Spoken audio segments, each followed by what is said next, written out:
బతుకులు బుగ్గి మార్కాపురం శివారులో టిప్పర్ను ఢీకొన్న travel bus 5 నెలల పసికందు సహా 14 మంది సజీవ దహనం, 29 మందికి గాయాలు, గుర్తుపట్టలేనంతగా కాలిపోయిన మృతదేహాలు, DNA పరీక్షలు చేయించి బంధువులకు అప్పగించేందుకు ఏర్పాట్లు, మృతుల కుటుంబాలకు 5 లక్షలు, క్షతగాతులకు 2 లక్షల పరిహారం, ముఖ్యమంత్రి చంద్రబాబు ఆదేశం. ఘటనా స్థలానికి మంత్రులు అనిత, రాంప్రసాద్ రెడ్డి. అంతా అయిపోయినాక వచ్చే ఉపయోగం ఏంది? 6 నెలల వ్యవధిలో 6 బస్సు ప్రమాదాలు జరిగినాయి ఆంధ్రప్రదేశ్ రాష్ట్రంలో. 6 నెలల్లో 6 ప్రమాదాలు అంటే ప్రతి నెలకు వచ్చి ఒక ప్రమాదం జరుగుతూ ఉంది. ఏ గుడ్డిగాడికి పళ్ళు దొంగతున్నారు? అంతా చచ్చిపోయినాక వచ్చి శవాలను దొత్తానికి వస్తున్నారా మంత్రులు? మీరేం చెప్తారు? ఇక్కడ ఏదైతే బస్సు ప్రమాదం జరగగానే మొత్తం బస్సులన్నీ చెక్ చేస్తారు, 1 రోజు 2 రోజులు ఫైన్లు వేస్తారు, మళ్ళీ తర్వాత షరా మామూలే. పెద్ద మాఫియా ఇది, బస్సులు మాఫియా అనేది. ప్రైవేటు ట్రావెల్స్ మాఫియా నడుపుతుంటే ప్రభుత్వం ఏం చేస్తూ ఉంది? ఈ బస్సుకు సంబంధించి చూస్తే ఆల్రెడీ ఈ ప్రమాదం జరిగే 1 గంట ముందు ఈ బస్సుకు సంబంధించినటువంటి స్టీరింగ్ బేరింగ్ చెడిపోయింది. గంట పాటు అక్కడ ఆపారు. ఎక్కడిది? మిల్లంపల్లి టోల్ గేట్ దగ్గర 4 గంటల 10 నిమిషాలకు ఉదయం ఏదైతే టోల్ గేట్ని క్రాస్ చేయగానే అక్కడే పక్కన ఆపి ఏదైతే మెకానిక్ని పిలిచి రిపేర్ చేయించి మళ్ళీ స్టార్ట్ చేశారు. అంటే ఈ బస్సుకు ఫిట్నెస్ లేదనే కదా అర్థం. మరి ఫిట్నెస్ లేనటువంటి బస్సు ఎలా రోడ్డెక్కింది, ఎలా తిరుగుతుంది? ఇంకొకటి ఇక్కడ చూస్తే డ్రైవర్ నిర్లక్ష్యమే ప్రమాదానికి కారణం అని చెప్పి ఇంతకీ బస్సు మార్గం ఎందుకు మారింది?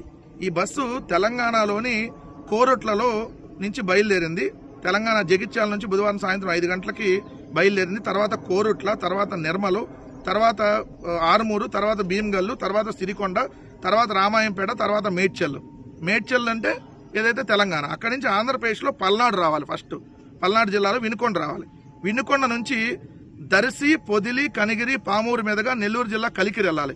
కానీ వీళ్ళు అక్కడ దర్శి రాకుండా వినుకొండ నుంచి ఎటు వెళ్ళారు? వీళ్ళు వినుకొండ నుంచి ఎర్రగొండపాలెం మీదుగా మార్కాపురం వెళ్ళారు.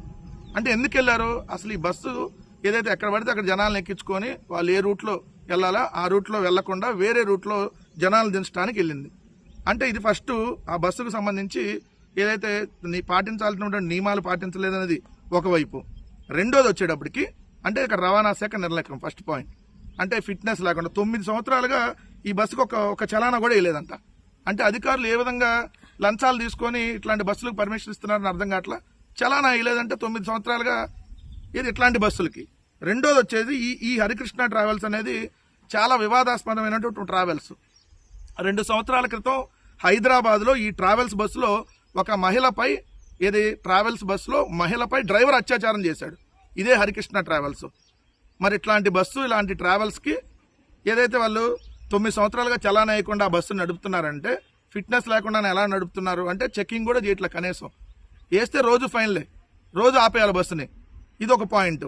రెండోది ఏదైతే ప్రమాదం జరిగిన ఎమ్మటనే ఏదైతే ఫస్ట్ ఎవరికి ఫోన్ చేస్తారో పోలీసులకి 100 నెంబర్కి 100 నెంబర్కి ఫోన్లు చేస్తే 20 సార్లు చేసినా పోలీసులు ఫోన్లు ఎత్తారంట.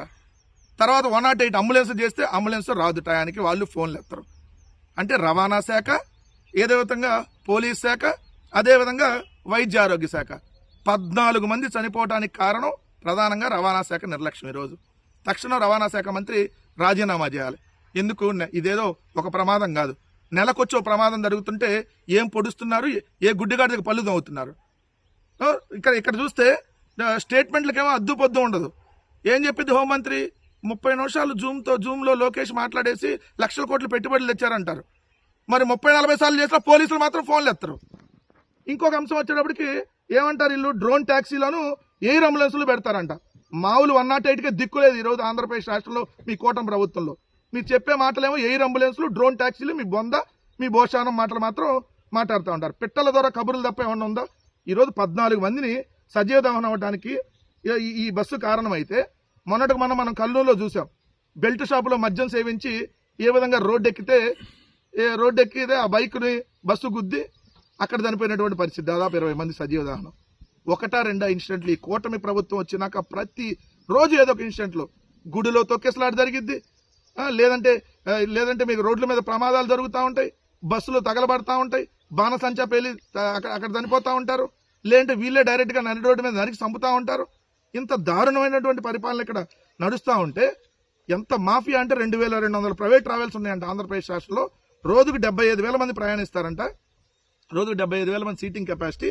ఒక్కొక్క బస్సుకు వచ్చి రోజుకి 1,000 రూపాయలు ఏదైతే వీళ్ళు లంచం ఇవ్వాలంట, దాన్ని తీసుకెళ్లి రవాణా శాఖలు కమిషన్లు ఇస్తారు. అంటే నెలకి రోజుకి 22 లక్షలు, 2,200 బస్సులు అండి. ఒక్కొక్కరు ఉంటూ 1,000 రూపాయలు వేసుకుంటే అంటే నెలకు 6,60,00,000, సంవత్సరానికి 80 కోట్లు. సో ఎంత దందా నడుస్తుందో ఇటు చూడండి. సో ఇది జరుగుతుంటే ఏడేమో అసలు మాటలు కోటలు దాటిపోతా ఉంటాయి. డాష్ బోర్డులోనే చూసి అన్ని చేసేస్తానంటాడు. మోందాన్ని ఎగిరితంటే ఎగిరిపోయింది అంటాడు మోందా తుఫాను. ఈడ మాత్రం రోజు జనాలు సస్తానే ఉంటారు. ఇది ఖచ్చితంగా ఈ ప్రభుత్వం బాధ్యత తీసుకోవాలి. ఇప్పటికే 6 నెలల్లో 6 ప్రమాదాలు జరిగినా ఈ రవాణా శాఖ కానీ ఇక్కడ ఉన్నటువంటి ప్రభుత్వం కానీ దాని మీద చర్యలు తీసుకోవట్లేదు. ఇంకా మరొకసారి ఇలాంటి ప్రమాదాలు జరగకుండా చర్యలు తీసుకోకపోతే ఇంకా బస్సు ఎక్కితే ప్రాణాలు పోయేటటువంటి పరిస్థితి క్లియర్గా ఆంధ్రప్రదేశ్లో కనబడతా ఉంది.